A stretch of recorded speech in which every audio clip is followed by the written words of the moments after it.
اسلام سکھانے والے بہت ہیں، بٹ میں نے بھی قرآن شریف جو ہے وہ 2 بار پڑھی ہے فل کمپلیٹ. جب خدا کے پاس جائیں گے آپ اپنے لیے جوابدار ہوں گے، میں اپنے لیے، تو کیوں سکھانا کسی کو. اور آپ اللہ سبحانہ و تعالیٰ سے آخرت میں شکایت کر سکتے کہ یہ کیسا.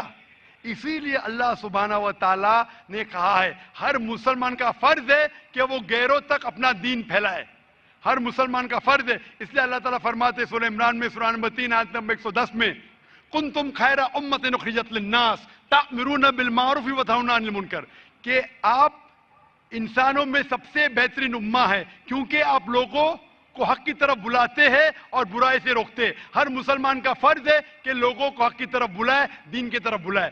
لیکن مسلمان دعوت کرے یا نہ کرے، اللہ تعالیٰ فرماتے سورہ فصلت میں سورہ نمبر 41 آیت نمبر 53 میں 53 میں اللہ تعالیٰ فرماتے کہ سنوریم آیاتنا فی الآفاق وفی انفسہم حتی یتبین انہ الحق. اللہ تعالیٰ لوگوں کو اپنی نشانیاں دکھائیں گا ہورائزنز میں، تاکہ ہر دل میں، ہر انسان کے دل میں یہ ثابت ہو کہ اللہ ایک ہے. تو اللہ خود فرماتے قرآن مجید میں کہ ہر انسان کے دل میں وہ یہ ثابت کر دے گا اس کی زندگی میں کہ خدا ایک ہے.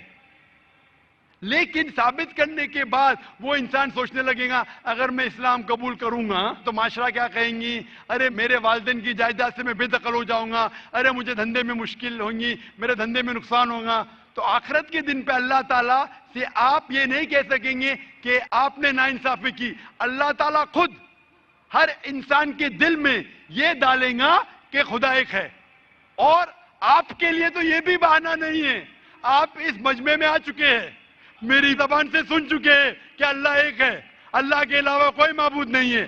آپ کو آخرت کے دن پہ ذرا بھی شکایت نہیں ہونا چاہیے اللہ سے.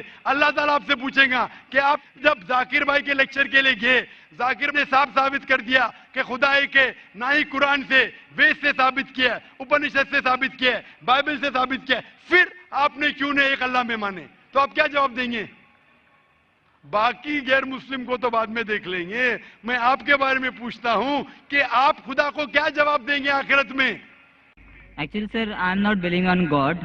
میں خدا کو نہیں مانتا ہوں کیونکہ اس کا ریزن بھی اس طرح سے ہوتا ہے. آئے دوران پورے وشو میں ہم ایسے حادثے دیکھتے ہیں، اگر بھگوان ہے تو بم اٹیک یا پھر باڑھ، یہ سارے جیسے حادثے ہوتے ہیں، وہاں بے گناہ لوگ، چھوٹے چھوٹے بچے تک کی جان چلی جاتی ہے. اگر اللہ واقعی ہے تو پھر جو بے گناہ ہوتے ہیں وہ لوگ کیوں مرتے، جو چھوٹے بچے ہوتے ہیں ان کا مرتیو کیوں ہو جاتا ہے؟ بھائی صاحب کا سوال ہے کہ وہ خدا میں نہیں مانتے کیونکہ اگر خدا ہے تو بے گناہ کی موت کیوں ہوتی، بچے لوگ کیوں مارے جاتے.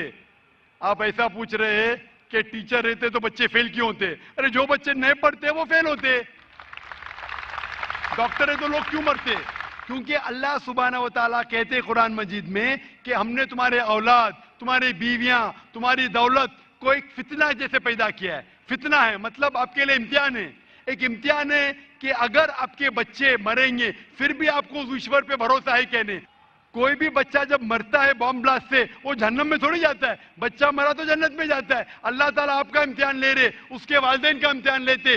کیا بچے مرنے کے بعد پھر بھی آپ کو ایشور پہ بھروسہ ہے کہنے؟ اور یہ جاننے کے لیے ایشور کے بارے میں آپ میری تقریر سنیے، کیا قرآن خدا کا کلام ہے؟ آپ وہ میری ڈی وی ڈی دیکھیے، کیا قرآن خدا کا کلام ہے؟ انشاءاللہ اگر آپ کھلے ذہن سے یہ تقریر سنیں گے انشاءاللہ آپ کو یقین ہوگا کہ خدا ایک ہے اور آخری کلام قرآن مجید ہے. انشاءاللہ. آخری سوال. آخری سوال. یہاں کوئی غیر مسلم ہے؟ یہاں انشاءاللہ وقت کی قلت کی وجہ سے آخری سوال رہے گا. جی میں ایکچولی جھوٹ نہیں بولنا چاہتا ہوں. کچھ سمے پہلے میں نے اسلام قبول کیا تھا بٹ میں اس پہ فالو نہیں کر پایا.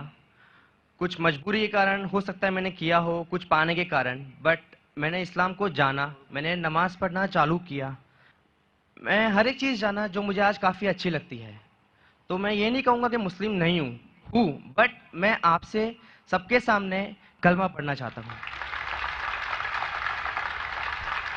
بھائی صاحب نے کہا کہ کچھ وقت پہلے اس نے اسلام قبول کیا تھا لیکن مجبوری کے تحت وہ اسلام پہ پورے مکمل طریقے سے عمل نہیں کر رہا تھا، کبھی نماز پڑھتا تھا، چھوڑتا تھا. ابھی وہ چاہتا ہے کہ پھر سے کلمہ پڑھے. لیکن اس وقت کلمہ پڑھنے کے بعد آپ کی نیت ہے کہ انشاءاللہ میں مکمل طور سے عمل کروں گا.